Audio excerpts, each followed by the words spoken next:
नमस्कार साथियों, मैं एक छोटी सी इन्फॉर्मेशन देने के लिए यह वीडियो आपके साथ शेयर कर रहा हूं। साथियों, अभी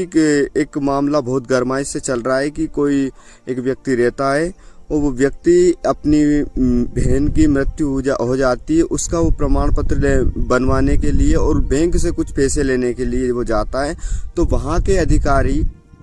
क्या करते हैं, उस मृत्यु को मतलब पुष्टि करने के लिए वो बोलते हैं कि कैसे मरी है, क्या मरी है, उसका सबूत दे। और उसके पास वो अनपढ़ है, उसको पता नहीं था कि किस प्रकार की क्या चीज़ें होती है और वो नहीं दे पाता है। तो उससे और मात्र 19-20 हज़ार रुपये का वो आंकड़ा रहता है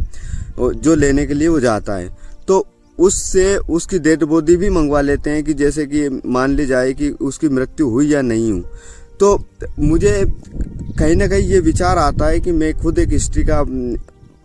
पढ़ता हूँ, पढ़ाता हूँ, चीज़ें समझता हूँ। तो हमारे भारत की एक विश्व गुरु की परिकल्पना की गई कि भारत सर्वश्रेष्ठ है, भारत महान है। तो अगर इस जैसे तुच्छ अधिकारी, इस नीच प्रवृत्ति के लोग वहाँ पर शासन में बैठे हैं, तंत्र में बैठे हैं, तो धिक्कार है हमारे उस देश पर और धिक्कार है उन अधिकारियों पर और धिक्कार है उस कल्पना को जो गढ़कर गया है कि हमारा देश महान है। अगर इन लोगों, इस तरीके के लोग अगर हमारे समाज में रहेंगे, हमारे देश में रहेंगे, तो शायद मुझे लगता है कि जो विश्व गुरु की एक परिकल्पना स्वामी विवेकानंद जो फिक्स करके गए थे,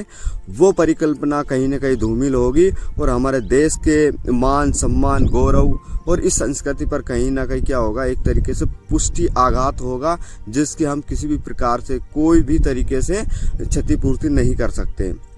साथियों, ये चीज़ें अगर कोई अदर देश, अदर कंट्री के लोग देखेंगे कि जो भारत विश्व गुरु की बात करता है, भारत विश्व गुरु की परिकल्पना करता है और सबूत देता है कि हम विश्व गुरु हैं, हम शांति कायम करेंगे, हम लोगों की भावनाओं को समझते हैं, कद्र करते हैं, अगर ऐसा पता उन लोगों को चलेगा तो किस प्रकार की हमारे देश की छवि होगी, हमारे इंडिया की छवि होगी। और हमारे इंडिया के या हमारे भारत के जो आम नागरिक के गरीब लोग हैं, वो शासन से लड़ने या तंत्र से कुछ मदद मांगने से पहले 1000 बार सोचेंगे। इसके लिए साथियों